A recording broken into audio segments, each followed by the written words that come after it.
Well, hello everyone. Welcome to my kitchen. I am going to be making the pickle pickle juice marinated fried chicken today. It is Sunday, Mother's Day. I don't know if I'm putting it up today or whatever, or if I have to edit it. I'm going to try not to edit it. Okay, so if you looked at my thumbnail picture, you've seen that it showed a jar of pickles, some chicken breast, and some hot sauce. So what I had did was took that giant chicken breast from the meat market and I sliced it. I slice it in half. I make it thinner, and I just cut it thinner because I want it to cook all the way through. I don't like really thick pieces of chicken. So I know it looks pretty gross right now. It does. It takes on a green tint. I had added not very much pickle juice. You don't really need that much. And I added a few dashes of that hot sauce in there. So that's been marinating for a couple of hours, and then it's also been sitting out for about 20-30 minutes to bring it to room temperature, because I'm going to coat it with this seasoned flour, and I also added some of this to the seasoned flour. If you don't have seasoned flour, you can make your own. It's not a big deal. But I really like this powder Frank's Red Hot. It's really good to add to your flour. So, and this is my wire rack I'm going to be cooling the chicken on after it's cooked. There is my cast iron skillet. I've been heating the oil in that. The key is to get your oil nice and hot and make sure your chicken is not like super chilled, because if you throw really cold chicken in that hot oil, it's going to take your coating right off. The coating's not going to stick. So yeah, it does look pretty nasty, but it's not, trust me. I got my gloves here because I don't like handling raw meat. It's really, I don't like it. All right, so I'm gonna take it out of the bag. I'm gonna bread it, throw it in my hot oil. I got a spatter guard over there too. And yeah, I'm gonna show you how I do that. You don't want this chicken to marinate in pickle juice very long. It's like not overnight. I've never actually done it overnight. It only needs the max 2 hours. The max. I mean, not the max. The minimum. The minimum. I'm sorry. Minimum at least 2 hours. And then about 20-30 minutes to room temperature on your counter.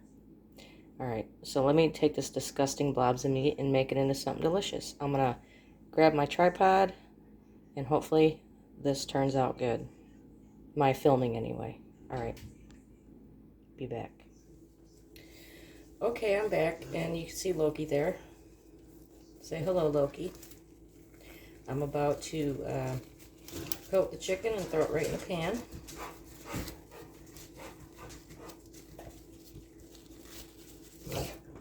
Get my flame up to medium right now. This oil's been heating up for a little bit. I have a silicone cover on my cast iron. You can't really tell because it's black, but it's so I don't burn myself. Safety, people, safety. All right. It's about to get a little bit messy. Get my oil up again.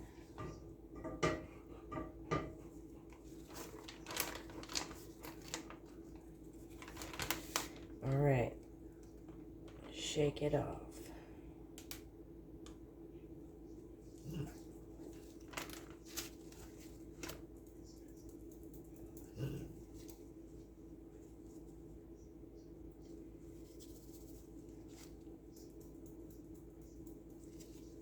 Okay, I don't have that much oil in my pan. You're not deep frying this.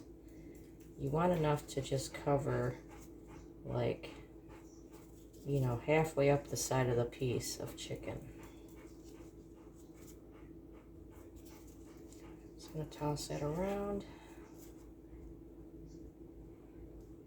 And there it goes. didn't get that sizzle that I like. Oh, there it goes. A little bit. Let me turn it up just a little. All right.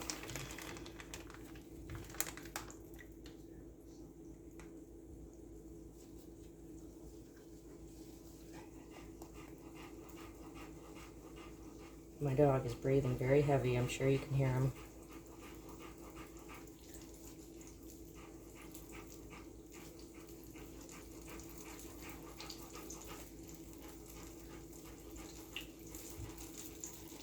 Okay.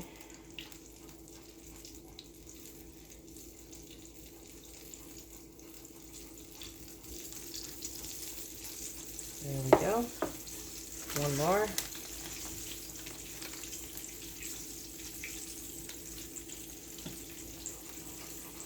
You can also use buttermilk. I've used buttermilk a bunch of times to marinate. But the pickle juice really does something. It makes it really tender. I have heard that Chick-fil-A uses pickle juice.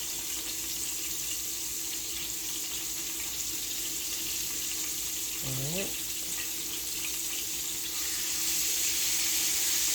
It's a little bit crowded in there. Move that over. Okay.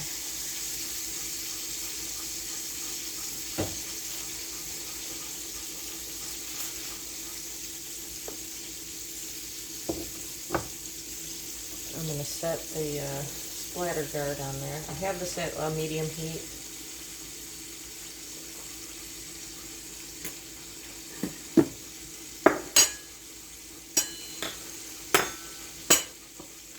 Alright, I'm going to let that roll. Push over here a little bit. Okay. So sizzle, I like to go about 10, maybe 15 minutes, depending on the thickness. I have it on medium, and I'm going to check it. It's bubbling up pretty good. Alright, so then another key to keep it crisp anyway. When it's done, I'm going to be putting it on this wire rack. Now if you put your chicken on a piece of paper towel, on a plate, the bottom of it's going to get soggy. So if you have a wire rack, use it. So I'll be taking it right from the pan over to this.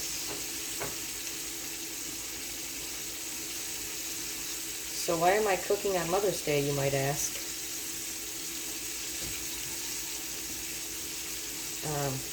My daughter works today, and we have time on Tuesday, so we're going to do lunch on Tuesday.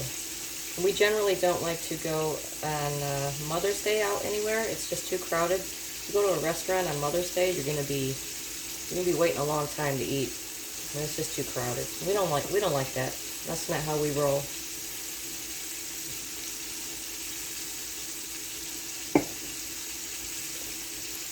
All right, so the rest of this flour, I'm gonna discard that. Again, this is what I use. I don't know what's in it. I mean, it says enriched and bleached wheat flour, salt, spices, and natural flavors. So they're not telling you what spices they use. But I really like this stuff. You can use it on anything. I've used it on pork chops. It says you can use it for seafood, vegetables, and gravies. And great for frying, baking, or air frying. And it's got all the instructions for all those different methods. It's really good. And then I tend to, after I open it, I stick it in one of these with my label.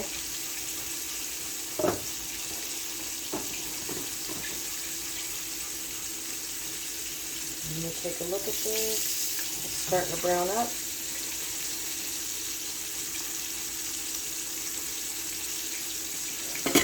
This is my first cooking video using this tripod, so,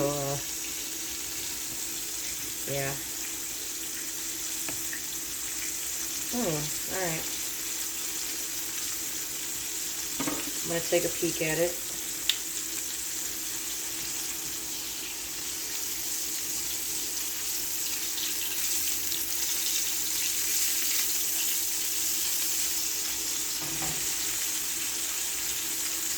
Okay, you can see how that chicken plumps up. That's why I cut it. If I would have kept it the same size as the butcher gave it to me, it would be just like a monster thickness right now.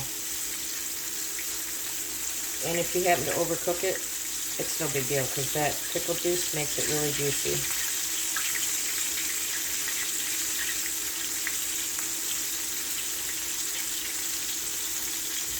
And I don't know what to say right now as I'm waiting.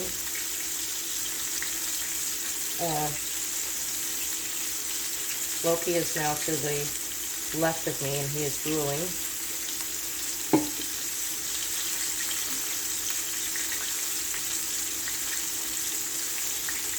And I'm having a Mother's Day beer as I cook.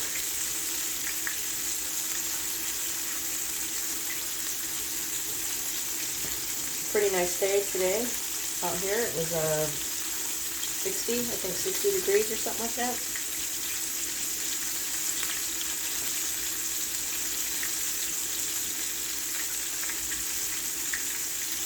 Alright, so this is like watching paint dry. I'm going to shut this off for a minute. And I'll turn it back on when I'm ready to turn it over. The chicken, anyway. Alright, about ready to turn it over now.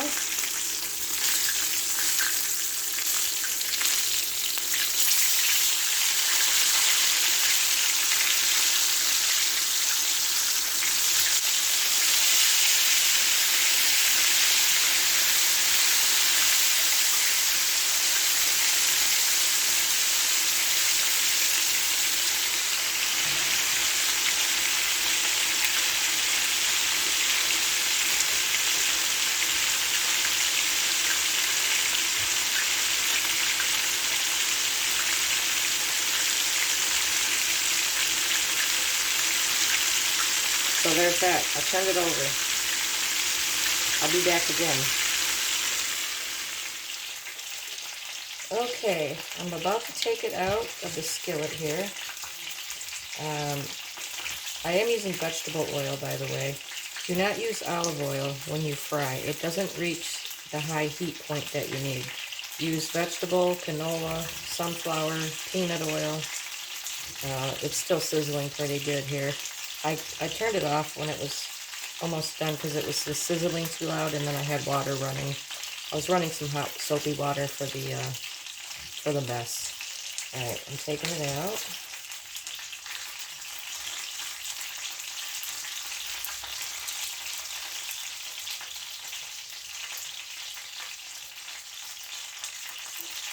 I put it on my wire rack.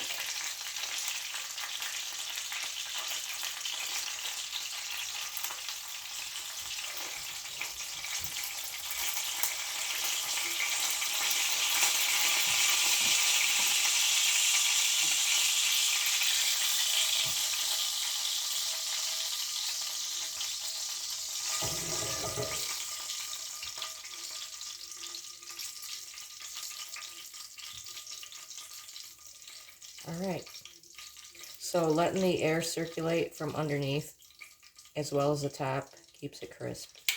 And if you're not going to eat this right away, you can put your oven on like 250 or something like that and keep it warm in the oven to keep that crisp. It's really nice and crisp right here.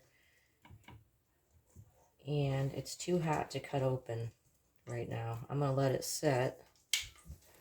And